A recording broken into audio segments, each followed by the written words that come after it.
Hello everybody, my name is Mitch and this is Real Quick Picks. Today we're going to do a mock draft for the 2021 fantasy football season. Let's go ahead and get started. I figured this would be good practice. I need the practice. Maybe someone can see this and take something away from it. Hopefully someone can see something I'm not doing well and give me some advice. We're on fantasy.espn.com and I'll leave a link to that in the description. I'm used to 12-team PPR drafts, so I'm going to go ahead and do this one on top, I guess, expert 12-team head-to-head points PPR mock draft. By no means do I think I'm an expert. I feel like I'm decent at drafting. I end up with okay teams. Any success I've had in fantasy football leagues, I feel like is really just due to activity and a lot of luck. I do feel like I'm pretty lucky. Real quick picks. No. Real quick picks. But all right, let's go ahead and wait for the draft to start. Here's some things that I usually keep in mind when I draft. Not saying it's right or wrong, but it's what I keep in mind. So I normally value running backs more than receivers. I feel like receivers are plentiful. I feel like that's pretty normal for fantasy football. There's players that I like and there's players that I don't like. I usually avoid unknown situations. Honestly, I should pay more attention to the offseason than I do for how competitive I feel like I am with fantasy football.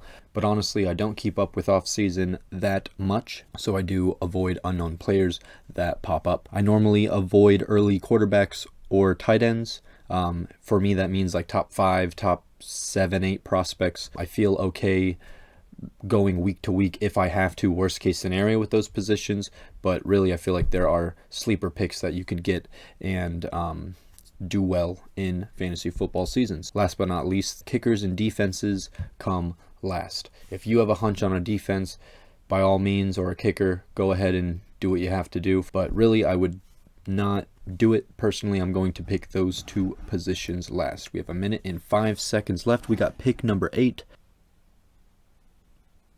3, 2, 1. Draft, pigs! Draft! Wait, what's going on? Am I supposed to do something? Enter draft room. Whoa. Okay. Apparently there's 2 minutes and 10 seconds left. Pick 2 is auto drafting. Pick 11 auto drafting. Pick 7 auto drafting. This is probably going to be similar to your guys' real drafts. I know I've been in several drafts in real life where people go AFK or don't show up, and then they're auto drafting, so it is what it is. Travis Kelce in pick 4. Pick history. Christian McCaffrey, Dalvin Cook, Derrick Henry, Alvin Kamara, Devontae Adams goes, Saquon Barkley comes in, Devontae Adams goes early, Tyreek Hill doesn't go as the first wide receiver, and now it's my pick. So pick history. So Travis Kelce ended up going. Ezekiel Elliott, Jonathan Taylor, or Austin Eckler if I want a running back. I'd really like Austin Eckler to come back to me. Quick, make your pick. Go with Jonathan Taylor here. Ezekiel Elliott has that unknown of Dak Prescott. I'm going to consider it an unknown. Austin Eckler, if he can come back to me, that'd be nice. Stephon Diggs. I do want running backs. Nick Chubb, I think I would pick over Stephon Diggs. All right, it's my turn again here. Since Jonathan Taylor, Ezekiel Elliott, Nick Chubb, Aaron Jones, and Tyreek Hill went, Najee Harris, Austin Eckler, Stephon Diggs, and Cam Akers also went. Antonio Gibson, he's a running back. I'm definitely happy with grabbing him. I'd much rather have him than Joe Mixon. Calvin Ridley is interesting. DK Metcalf would be a good pick. Antonio Gibson's the clear best running back I have left. There are a lot of stud receivers. We've got 2 running backs now, so I'll probably go back-to-back receivers here next. All right, since my last pick, Joe Mixon, DeAndre Hopkins, Calvin Ridley, DK Metcalf, Clyde Edwards-Helaire, DeAndre Swift, Justin Jefferson, Michael Thomas, Keenan Allen, Darren Waller, Chris Carson, A.J. Brown, Miles Sanders. Robinson's on the clock, and then I'm next. He went with Josh Jacobs. Looking around, I do like Terry McLaurin here.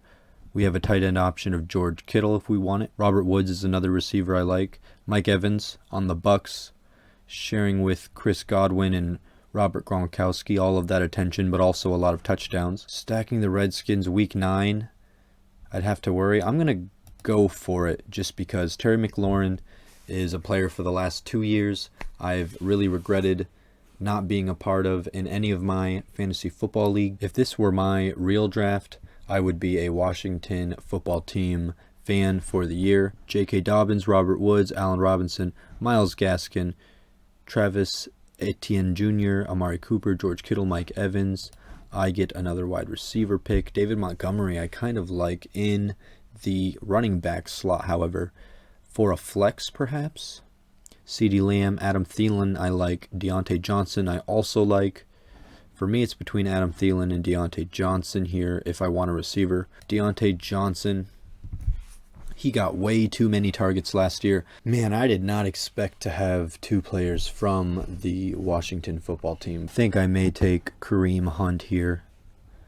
I think he'd be a fine flex option. When is he projected, though? It's not going to come back to me. Oh, someone took Kareem Hunt. Since my last pick, Montgomery, Lamb, Andrews, Moore, Jones, Thielen, Pitts, Mahomes, Kupp, Godwin, Hawkinson, Hunt, and Lockett. I really like players who I feel like are going to get a lot of volume. Deontay Johnson because he did last year. Mike Davis because the person in his position did last year. I feel like Mike Davis showed a lot of promise. Grab Mike Davis. So there was a Brandon Ayuk, Josh Allen, Jamar Chase, and Cortland Sutton. Kyler Murray, Dak Prescott. I'm up in 2 picks. I'm only looking at running backs, so let's look at all the positions. Chase Claypool, Juju Smith-Schuster. I kind of want to take Robbie Anderson here. I'm going to take Robbie Anderson here. I am excited for the Sam Darnold, Robbie Anderson potential. Robbie Anderson and Sam Darnold have played in the past on the Jets, obviously, so hopefully that experience plays a part. I feel like I'm pretty happy with the team so far. The double Washington football team is kind of strange, but I do believe in the players. Jonathan Taylor, Antonio Gibson, Terry McLaurin, Deontay Johnson, Mike Davis, and now Robbie Anderson. Let's take a look at what quarterback and tight ends are available. Okay, of these quarterbacks, I'd probably want Russell Wilson the most. I wouldn't mind taking a stab at Ryan Tannehill, however. With Julio Jones, let's just go ahead and look at tight ends. Dallas Goedert, Noah Fant. I do like Noah Fant. Russell Wilson went. Tom Brady. Could go Big Ben and look for connections with Deontay Johnson. Last year, Big Ben did have a good year. I'm going to grab Noah Fant. I like Noah Fant because I feel like he's kind of the core of the Broncos. I think that gives him a lot of potential. Obviously, the volume is good. Tom Brady comes back. Yeah, I guess I'm not too worried about the quarterback slot. I wouldn't mind getting Ben Roethlisberger or Baker Mayfield, taking chances with Ryan Fitzpatrick. Forgot Ryan Fitzpatrick is on the Washington football team. That makes me feel better for Terry McLaurin. I almost want to just draft him for fun here, just because none of these quarterbacks I feel like scream out to me, but I would take a chance on all of them. So with that being said, why not? Wombo combo. The rest of this doesn't really matter as much. Defense and kicker-wise, maybe I need to respect the position more. Maybe I should be grabbing sleepers for my bench instead. Alright, I'm just looking at flex positions to fill out the bench. Perhaps I should have done this before taking Ryan Fitzpatrick. That was kind of a silly move, but I'm just going to go ahead and keep doing it at any rate here. Better late than never. Oh, Kenyon Drake's still there. I'm going to go ahead and take him. I feel like he could be a good asset for the Raiders. At this point in the draft, I guess I would just start picking flex options you believe in, or maybe backup players, handcuffs to your running backs or any other running backs. Doesn't necessarily have to be yours, but probably more valuable if it is yours. For instance, Nyheim Hines here. Perhaps I should take to handcuff behind Jonathan Taylor. Why not? We're doing it. Do I handcuff again with J.D. McKissick? Zach Ertz? Why is Zach Ertz valued so low? Why not? Here, let's just take Zach Ertz. Maybe I'm just not up to speed with Philadelphia, but a few years ago, I'm not like a huge Zach Ertz fanatic, but I mean, a few years ago, he was tight end 2, 3. Done with the tight end position completely. Do we need another quarterback? I mean, we have Ryan Fitzpatrick for crying out loud. I really like getting quarterbacks late. I feel like there's a lot of opportunity. I'm going to go with, oh geez, what am I doing? I'll take, what did I take? Mooney. Wasn't ready. Important lesson that happens sometimes in drafting. You're not ready. You get the auto pick. We've all been there. I guess in this point of the draft, I would probably consider one of these two defenses because I feel like the Buccaneers are going to have worse competition overall. What just happened? I auto picked again. R. Bateman. It's going crazy. It's going crazy. Did I get the Bucs though? I did get the Buccaneers. Everything's auto draft picking.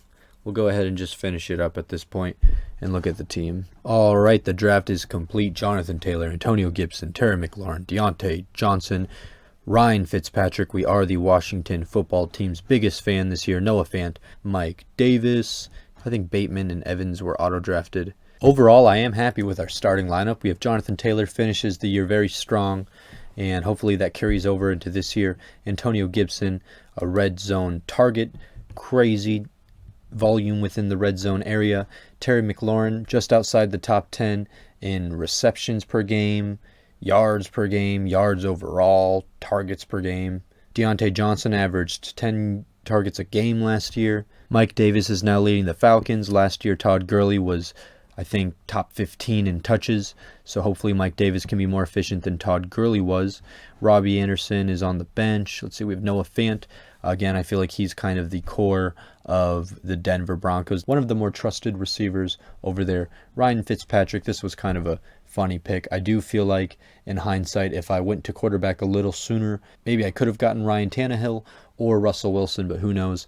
But I don't think I actually would have picked Ryan Fitzpatrick or even really a quarterback in that slot. Everything on the bench is kind of going to be up to you. Players that you think can have a good year, or handcuffs, things like that. Players that you think could have a good year and that you want to take a chance on during the fantasy football season. That was my first mock draft of the year. Let me know what you thought, anything I could have done better, anything you liked about the draft. Feel free to leave a thumbs up, and if you would, please hit that subscribe button. But anyway, that's it for me. Good luck on all of your guys' drafts. Peace.